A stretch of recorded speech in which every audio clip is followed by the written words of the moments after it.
Given the difficulty of comprehending the vast entirety of the Holocaust, the multiplicity of crimes committed, and of human rights violated, it is not surprising that those responsible for bringing the perpetrators to justice faced an insurmountable undertaking.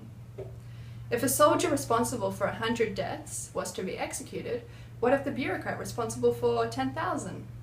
On the other hand, if you imprison the one responsible for 10,000 deaths, surely the one who killed only 100 becomes negligible. In order to understand the extent to which justice was realized, we must consider the four most conspicuous outcomes for perpetrators: execution, imprisonment, suicide, and escape.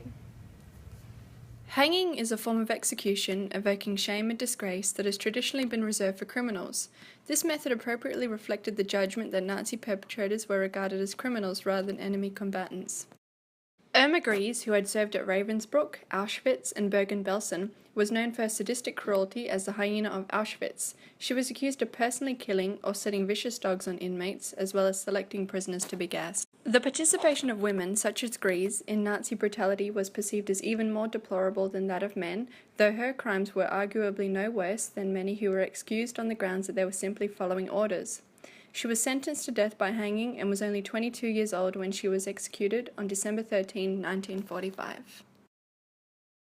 Also hanged were various individuals who had presided over killing centres or overseen divisions of death squads, most of whose roles could be considered as middle management, concerned neither with strategy or with direct implementation.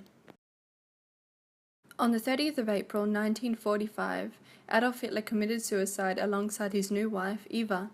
In his last will and testament, he affirmed his attitudes and actions against Jews. His death was announced to the German public as that of a soldier killed in battle. Hitler had long described suicide as an appealing option, through which one could be redeemed of everything and find tranquility and eternal peace. Following his death, 15% of higher SS and police leaders, 10% of the army generals, 40% of Luftwaffe generals, and 21% of admirals committed suicide, as did the architect of the genocide, Heinrich Himmler, Hitler's head of propaganda, Joseph Goebbels, Hermann Göring, founder of the Gestapo and commander-in-chief of the Luftwaffe, Philip Bohler, director of Action T4, and the infamously vicious Odilo Globocnik. Such suicides were intended as heroic self-sacrifices, violent deaths equivalent to those of soldiers and more dignified than negotiation or surrender. As a result of the Allies turning a blind eye to escape routes, a number of Nazi war criminals were able to flee abroad following the war, thus escaping justice. Among the most notorious of escapees was Dr. Joseph Mengele, whose human medical experiments were often deadly. After the war, Mengele escaped to Brazil, where he lived and died as a free man. Another escapee, Alois Brunner, who was responsible for sending at least 144,000 Jews to gas chambers, remained free and unrepentant until his death in 2010. Even more outrageous than escapes or suicides, however, are those perpetrators who were tried and convicted but whose sentences were cut short. Nazi doctor Herta Oberhauser performed horrific medical experiments, inflicting great pain on and killing countless healthy children. Although sentenced to 20 years imprisonment, she was released after only 5 due to good behavior. Fritz Ernst Fischer, who was convicted of similar crimes, was condemned to life imprisonment but released after 7 years and regained his license to practice medicine. Franz Schlegelberger, who bore much of the responsibility for allowing Germany's legal system to be infused with Nazi ideology, was sentenced to life but was released after 3 years for health reasons. He lived to the age of 94. In the West German trials, which continued from 1945 to 1992, defense attorneys coached Nazi perpetrators to claim that they had merely followed orders, invariably leading to their being tried either as accomplices or not at all.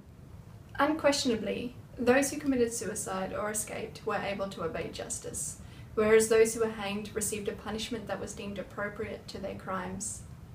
While it's true that among those hanged were individuals responsible for presiding over major killing centres or overseeing death squads, the number of relatively small-time mass murderers, whose exploits earned them only a short stay in prison, is alarming.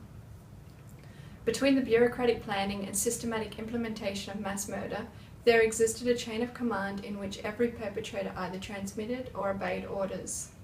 Despite the fact that this organisation and efficiency was what distinguished the Holocaust from other genocidal incidents throughout history, it also became a basis on which to excuse ideologically invested perpetrators as mere accomplices.